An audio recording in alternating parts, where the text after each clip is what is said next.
మురళీ మనోహర్ గారు, సో వారు అన్నట్లుగా ప్రతి కంట్రీ చేస్తుంది. అయితే ది గార్డియన్ పత్రిక ఇక్కడ తను కూడా ప్రస్తావించింది. అంటే సో ఇండియా కూడా ఇన్స్పైర్ అయ్యింది, లేకపోతే వాళ్ళ పద్ధతిలోనే వెళ్తోంది. ముఖ్యంగా మొసాద్ కావచ్చు, లేకపోతే రష్యాకి సంబంధించి ఇటు కేజీబీ కావచ్చు, ఇందాక వారు అన్నట్లుగా అమెరికాకి సంబంధించి సిఐఏ కావచ్చు, లేకపోతే యూకేకి సంబంధించి కావచ్చు, ఇలాంటివన్నీ ఏజెన్సీస్ ఉన్నాయి. సో ఇండియా కూడా అలాగే వెళ్తోంది అనే మాటను ప్రస్తావించడం ఒక ఎత్తు.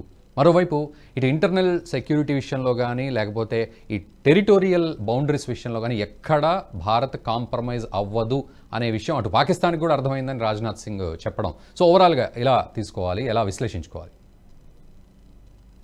Targeted killings in other countries ఏదైతే ఉందో ఇది మన అఫీషియల్ పాలసీ కాదు. యాజ్ ఎ గవర్నమెంట్ మనం ఎప్పుడు కూడా అటువంటిది చూజ్ చేసుకోలేదు, మన పాలసీ కాదు. కాకపోతే మన యొక్క దేశం పైన జరిగిన వారు సిరీస్ ఆఫ్ ఇన్సిడెంట్స్ కొన్ని చెప్పారు కదా, చరిత్ర ఒకటి ఉంది. మన గత 20-30 ఏళ్ల చరిత్ర చూసుకున్నట్టయితే మనం సఫరర్స్ దీంట్లో.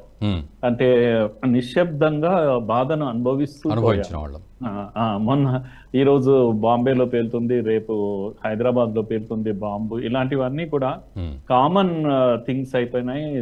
డెత్స్ సంభవించాయి. వారు చెప్పారు కదా, 50,000 ఉండొచ్చు, అది వాస్తవంగా కూడా 50,000 పైన డెత్స్ సంభవించాయి. ఇంత మనుషులను మనం పోగొట్టుకుంటున్నాం. యుద్ధం లేదు, చూస్తే కళ్ళ ముందు యుద్ధం చేస్తున్నామా అంటే నో, అఫీషియల్ వార్ లేదు. వార్ ఉంటే ఏదైనా చేస్తాం, వార్ లేదు. అందుకే నేనేమంటున్నా అంటే టెర్రరిస్ట్ అనేవాడు unofficial soldier of a certain country. వాడు ఇక్కడ ఆపరేట్ చేస్తున్నాడు, వాడిని టెర్రరిస్ట్ అంటున్నాం, అదే అంటున్నాం. కానీ స్పాన్సర్డ్ బై పాకిస్తాన్ అనేది well known, entire the world knows it. కానీ నిస్సహాయంగా చూస్తున్నాం. వాడు వచ్చి ఇక్కడ పడుకుంటున్నాడు, స్లీపర్ సెల్ అని అంటాం, పాత బస్సులో ఉంటాడు, కనుక ఇక్కడ బాంబు పేలుస్తాడు. ఇవన్నీ గత చరిత్ర. అంటే ప్రభుత్వాలు బలహీనంగా ఉంటే ఇలాంటివి జరుగుతూనే ఉంటాయి. రోజు ఒక ప్రెస్ కాన్ఫరెన్స్ పెట్టేవారు శివరాజ్ పాటిల్, నాకు గుర్తుంది. ఈ రోజు ఒక డ్రెస్ వేసుకునేవాడు, సాయంత్రానికి ఇంకో డ్రెస్ వేసుకుని ఇంకో ప్రెస్ కాన్ఫరెన్స్, ఒక బాంబు పేలితే ఒక ప్రెస్ కాన్ఫరెన్స్. ఈ ప్రెస్ కాన్ఫరెన్స్ లో వార్నింగ్ తప్పితే ఇంకోటి ఏం లేదు. పిరికి పందల చర్య అని ఒక స్టేట్మెంట్, కామన్ స్టేట్మెంట్ ఉండేది. వాస్తవానికి వాడి చర్య పిరికి పందల చర్యనా లేకపోతే హీరోయికా తర్వాత విషయం. మనమేంటి అని మన రెస్పాన్స్ ఏంటి, మనం పిరికి పందల రెస్పాన్స్ ఇస్తున్నామా, హీరోయిక్ రెస్పాన్స్ ఇస్తున్నామా? ముంబైలో నీ ఇంటికి వచ్చి, నీ నట్టింటికి వచ్చి అనే ఒక సినిమా డైలాగ్ ఉంది. కనుక నీ బాంబేకి వస్తాడు, నీ తాజ్ మహల్కి వస్తాడు, నీ అదేంటి రైల్వే స్టేషన్ లో దూరుతాడు. పాకిస్తానీ వాడు పట్టుబడ్డాడు కళ్ళ ముందర, ఇవన్నీ తెలుసు. అయినా సరే నిశ్శబ్దంగా ఎదురు చూడము, అప్పీల్ చేయడము, మాకు ఈ ఫలానా లిస్ట్ ఆఫ్ టెర్రరిస్ట్ ఇచ్చామండి మనం పాకిస్తాన్, మోస్ట్ వాంటెడ్. కనుక వీళ్ళంతా కూడా India's most wanted list. And Murali Manohar గారు, ఇక్కడ మరొక విషయం కూడా ఒకసారి గుర్తు చేసుకోవాలి. ప్రధాని మోదీ కూడా, ఆయన కూడా ఒకనొక ఇంటర్వ్యూలో ఇదివరకు మన దేశంలో ఇట్లాంటివి జరిగినప్పుడు మీరు అన్నట్లుగా అమెరికా లాంటి దేశాన్ని బాధపడుతూ ఏడుస్తూ బతిమలాడుకోవడం ఇవన్నీ కూడా చూసాం మనం, ఈ రోజు అలా కాదు అని చెప్పడం. ఒకప్పుడు అయితేనేమో నెహ్రూ లాంటి పీరియడ్ లో జమ్మూ కాశ్మీర్ లాంటి చిన్న చిన్న ఇష్యూస్ వస్తే కూడా వెళ్ళి UN లో మొరపెట్టుకున్నారు. ధైర్యంగా ఏది ఫేస్ చేయలేదు. ఈ దేశం యాజ్ ఎ నేషన్, మనము భారతీయులుగా చాలా ఇదే అనిపిస్తుంటుంది, ఎంత పిరికి పందల్లా వ్యవహరించాం. పాకిస్తాన్ కు ఎవిడెన్స్లు ఇచ్చామండి, 100 ఎవిడెన్స్లు ఇచ్చాం, ఎన్నో రకాల, అది కాదు ఇది కాదన్నారు. అనేకమైనటువంటి ఇంటర్నేషనల్ ప్లాట్ఫామ్స్ మీద చర్చ జరిగాయి. అందుకే మనం నిస్సహాయంగా ఉన్నాం. ఇప్పుడు కాస్త పని పెట్టాము, కొద్దిగా డిఫరెంట్ గా మనం వ్యవహరించడం మొదలు పెట్టాము. ఆ విధంగా మనం సర్జికల్ స్ట్రైక్ లాంటివి మనం కళ్ళతో చూసాం. ఇదేం కొత్త విషయం కాదు, అనేక దేశాలు చేస్తున్నాయి. మీరు ఇజ్రాయిల్ లేకపోతే ఇవన్నీ మోడల్ గా మనం చెప్తున్నాం, మొసాడ్ ఇవన్నీ. మరి ఎందుకు పెట్టుకున్నాం మనము అంటే ఆపరేషన్ చేయనికే కాకపోయినా అక్కడ ఏం జరుగుతుంది, మన ఎనిమి ఎక్కడ మూవ్ అవుతున్నాడు. ఇప్పుడు మనం లిస్ట్ ఆఫ్ టెర్రరిస్ట్ ఇచ్చాం. వాళ్ళు ఏమన్నారంటే మా దగ్గర అసలు అలాంటి వాడు లేడీ లేడని వాళ్ళు అన్నారు, బుకాయించారు, కొట్టేశారు. ఇప్పుడు 20 మంది లాస్ట్ 1-2 years 20 మంది మన ఇండియా మోస్ట్ వాంటెడ్ టెర్రరిస్ట్లను అక్కడ చంపబడ్డారు. ఇండియా చంపిందని అనడం లేదు, అక్కడ చంపబడ్డారు. ఎవరు వీళ్ళంతా అంటే ఇండియాలో వచ్చి టెర్రర్ యాక్షన్స్ చేసిన వాళ్ళు, ఇదే ముంబై పైన దాడి చేసిన వాళ్ళు, ఇదే పుల్వామా ఇవన్నీ చేసిన వాళ్ళు ఇప్పుడు అక్కడ చచ్చి కూర్చున్నారు. ఇప్పుడు వాడు ఈ డెడ్ బాడీ మా దగ్గర ఉంది అని చెప్పుకోలేని పరిస్థితి. మనము చంపాము అని మనం చెప్పడం లేదు, చచ్చాడు వాడు అని వాడు చెప్పడం లేదు. కనుక ఇదొక సైలెంట్ వార్. అది ఇన్నాళ్ళు మనం 30 ఏళ్ళు మనం అనుభవించాము, ఇప్పుడు వాడు అనుభవిస్తున్నారు, అందరూ అనుభవిస్తున్నారు. అంటే దొంగకు తేలుగుట్టినట్టు ఉంది, తేలుగుట్టినట్టుగా ఉంది.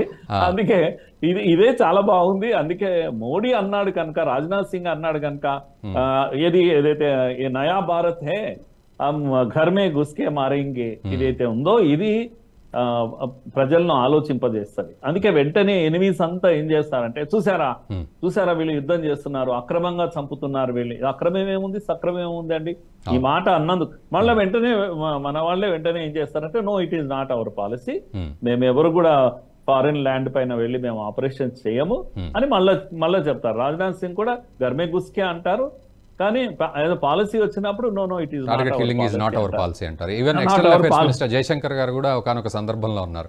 అంతే ఇదంతా ఒక గేమ్. ఈ గేమ్ లో మనం జస్ట్ ఎంజాయ్ చేయాల్సిందే. కనుక ఎవడైతే ఎనిమి ఉన్నాడో వాడు ఇలాగే మాట్లాడతాడు. ఈ రోజు గార్డియన్ మాట్లాడింది, కానీ మన దేశంలో ఎంతో మంది మాట్లాడి ఏది సబూత్ ఏది అని అడిగారు. వీళ్ళు కూడా ఈ దేశానికి నువ్వు సంతోషించాలి, మన ఎనిమి అక్కడ చచ్చి కూర్చున్నాడు అంటే నువ్వు యు మస్ట్ బి హ్యాపీ అని యు ఆర్ ఆస్కింగ్ ఫర్ ఇది ఎవిడెన్స్. నాన్ సెన్స్ ఇది. కనుక గార్డియన్ అడిగింది అంటే అది అర్థం ఉంది. ఎందుకంటే అవి ఫారిన్ పత్రికలు, ఫారిన్ ఏజెన్సీస్ అన్ని కూడా మన పైన అటాక్ చేస్తాయి. వెంటనే అమెరికా లాంటిది మీరు అన్నట్టుగా దువ్వడానికి ప్రయత్నం చేస్తుంది పాకిస్తాన్ ను. కనుక పాకిస్తాన్ బలహీన పడ్డటువంటి పరిస్థితి కనుక ఇప్పుడు పాకిస్తాన్ కూడా అంత పెద్దగా రియాక్ట్ అయ్యేటువంటి పరిస్థితిలో లేదు. కనుక ఒక్క పాకిస్తానే కాదు, మీరు చెప్పిన కెనడా కానీ యూకే కానీ అన్ని దేశాల్లో కూడా సిక్ వీళ్ళు కూడా ఖలిస్తానీ టెర్రరిస్టులు కూడా చస్తున్నారు.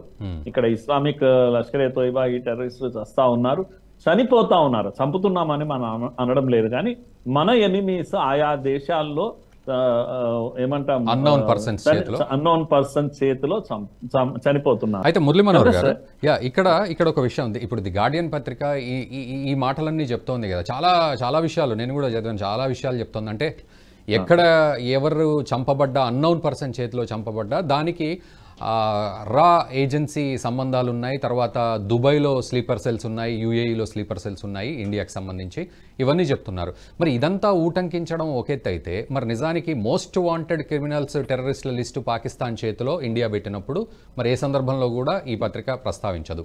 అండ్ ఖలిస్తానీ మూమెంట్ అని చెప్పి కెనడాలో అక్కడ నిజ్జర్ లాంటి వాళ్ళు ప్రేరేపిస్తూ ఉంటే వాళ్ళ గురించి పెద్దగా చెప్పదు, కానీ తాను చనిపోయినప్పుడు మాత్రం ఇండియా హస్తం ఉందని, రా ఏజెన్సీ హస్తం ఉందని. సో ఇట్లాంటివన్నీ కూడా, అంటే ఇది మరి అక్కసు వెళ్ళగక్కడమా, ఎలా అర్థం చేసుకోవాలి? తప్పకుండా వాళ్ళంతా మన ఎనిమీస్ కనుక అక్కసు వెళ్ళగక్కుతున్నారు, మనల్ని ఎక్స్పోజ్ చేయడానికి ప్రయత్నం చేస్తున్నారు వాళ్ళు. కనుక అది వాళ్ళ పని వాళ్ళు చేస్తున్నారు, మన పని మనం చేస్తున్నాం వాస్తవంగా చెప్పాలంటే. కనుక దీంట్లో మనం పెద్దగా చింతించాల్సింది ఏం లేదు. మన పని మనం చేస్తూనే వెళ్ళాలి. అయితే ఇది తప్పకుండా ఇదేమంటాం, ఉదాహరణ కెనడా కూడా అన్నది ఏమని, ఇది భారత్ యొక్క హస్తం ఉంది ఇందులో అని. ఈ వీడియో మీకు నచ్చినట్టయితే లైక్ చేయండి, 10 మందికి షేర్ చేయండి. అలాగే కామెంట్ల రూపంలో మీ అభిప్రాయాలను మాతో పంచుకోండి. Nationalist hub group of channels ను సబ్స్క్రైబ్ చేసుకుని తెలుగునాట జాతీయవాద జర్నలిజాన్ని ప్రోత్సహించండి. ఈ వీడియో కింద ఉన్న బెల్ ఐకాన్ పై క్లిక్ చేయడం మర్చిపోవద్దు.